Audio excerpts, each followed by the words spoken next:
CM ಈಗಾಗಲೇ ಎಸ್ಐಟಿಗೆ ತನಿಖೆಗೆ ಆದೇಶವನ್ನು ಕೊಟ್ಟಿದ್ದಾರೆ. ಬೆಂಗಳೂರಿನಲ್ಲಿ ಮಾಜಿ ಸಿಎಂ ಕುಮಾರಸ್ವಾಮಿ ಹೇಳಿಕೆ ಇದು. ತಪ್ಪು ಯಾರೇ ಬೇಕಾದ್ರೂ ಮಾಡಲಿ ಅಂತವರಿಗೆ ಶಿಕ್ಷೆ ಆಗಲೇಬೇಕು, ತಪ್ಪು ಮಾಡಿದವರು ಶಿಕ್ಷೆಯನ್ನ ಅನುಭವಿಸಲೇಬೇಕು.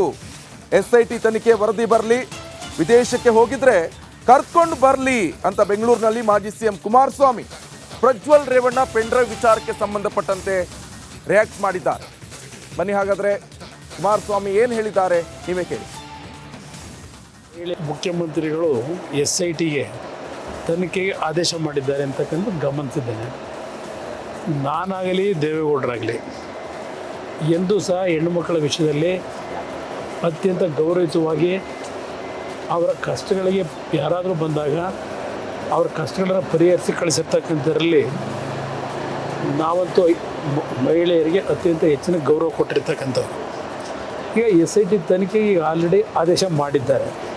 ಈ ಒಂದು ಹಾಸನದ ಪ್ರಕರಣ ಚುನಾವಣೆ ಸಂದರ್ಭದಲ್ಲಿ ಏನು ಪ್ರಾರಂಭ ಆಗಿದೆ, ತನಿಖೆ ಸಂಪೂರ್ಣವಾಗಿ ಬರಲಿ, ಹೊರಗೆ ವಾಸ್ತವಾಂಶಗಳು ಬರಲಿ. ಈ ನೆಲದ ಕಾನೂನಿನಲ್ಲಿ ಯಾರೇ ತಪ್ಪು ಮಾಡಿದರು ಉಪ್ಪು ತಿಂದವನು ನೀರು ಕುಡಿಲೇಬೇಕು. ನಾವು ಯಾವುದೇ ಕಾರಣಕ್ಕೂ ಯಾವುದಕ್ಕೂ ತಪ್ಪು ಮಾಡಿದಂಥ ವಿಷಯದಲ್ಲಿ ಯಾರಿಗೂ ಕ್ಷಮಿಸ್ತಕ್ಕಂಥದ್ದಿಲ್ಲ ಪ್ರಶ್ನೆ. ಇಂಥದ್ದೊಂದು ದೌರ್ಜನ್ಯ ನಡೆದ್ರೆ ಮಹಿಳಾ ಆಯೋಗ ಮೊದಲು ಧ್ವನಿ ಎತ್ತುತ್ತೆ, ಅದ್ರ ಬಗ್ಗೆ ಏನು ಹೇಳ್ತೀರಾ? ಮಹಿಳಾ ಆಯೋಗ ಇರೋದೇ ಸಂತ್ರಸ್ತರ ಪರವಾಗಿ, ಅವರ ಧ್ವನಿಯಾಗಿ, ಅವರ ಶಕ್ತಿಯಾಗಿ ನಿಂತ್ಕೊಳ್ಳೋದೇ ನಮ್ಮೆಲ್ಲರ ಕರ್ತವ್ಯ.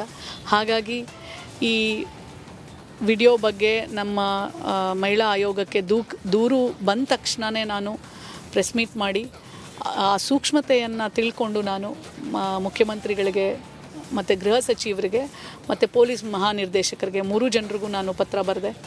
ಇದನ್ನು ನನ್ನ ನೆಲದ ಭಾಷೆಯು ದೂರ ಬಲು ದೂರ, ಈ ಮನಕಂತೂ ದಾರಿ ತೋರುತ್ತಿದೆ. ಆ ಭಾಷೆಯದೇ ಬೆಳಕು ಬೆಳಕುವ ಬೆಳಕು ಬೆಳಕುವ. ದೂರ ಎಷ್ಟೇ ಹೋಗಿ ಈ ಭಾಷೆಯಿಂದ ದೂರವಾಗಲಾರಿರಿ. ವಿಮಲ್, ನಮ್ಮ ಭಾಷೆ ಕೇಸರಿ. SITಗೆ ಒಪ್ಪಿಸ್ಬೇಕು ಅಂತ ಸ್ಪೆಷಲಿ ನಮ್ಮ ಮಾನ್ಯ ಮುಖ್ಯಮಂತ್ರಿಗಳಿಗೆ ನಾನು ಮನವಿ ಪತ್ರದಲ್ಲಿ ಬರೆದಿದ್ದೀನಿ.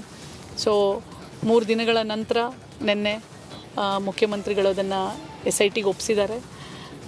ಸಂತ್ರಸ್ತೆ ನಿನ್ನೆ ದೂರನ್ನು ಸಹ ದಾಖಲು ಮಾಡಿದ್ದಾರೆ. ಸೊ ಆ ದೂರಿನ ಹಿನ್ನೆಲೆಯಲ್ಲಿ ಹಾಸನ SP ಅವರಿಗೆ ನಾನು ಮಾತಾಡಿದೆ. ಆ ದೂರನ್ನು ಸಹ ಅವರಿಗೆ ಕಳಿಸ್ಕೊಟ್ಟೆ. ಈಗ ಅದೆಲ್ಲ ತನಿಖೆ ಎಲ್ಲ ಸ್ಟಾರ್ಟ್ ಆಗಿದೆ. ಸಂತ್ರಸ್ತೆ ಅವ್ರು ಎಲ್ಲಿದ್ದರೋ ಅಲ್ಲಿಂದನೇ ನನಗೆ ದೂರನ್ನು ಕಳಿಸ್ಕೊಟ್ಟಿದ್ದಾರೆ. ಸೊ ಆಯೋಗ ಯೂಶ್ವಲಿ ಬರಬೇಕು ಅವರು, ಯಾಕಂದರೆ ಆ ಹೆಣ್ಣು ಮಗಳು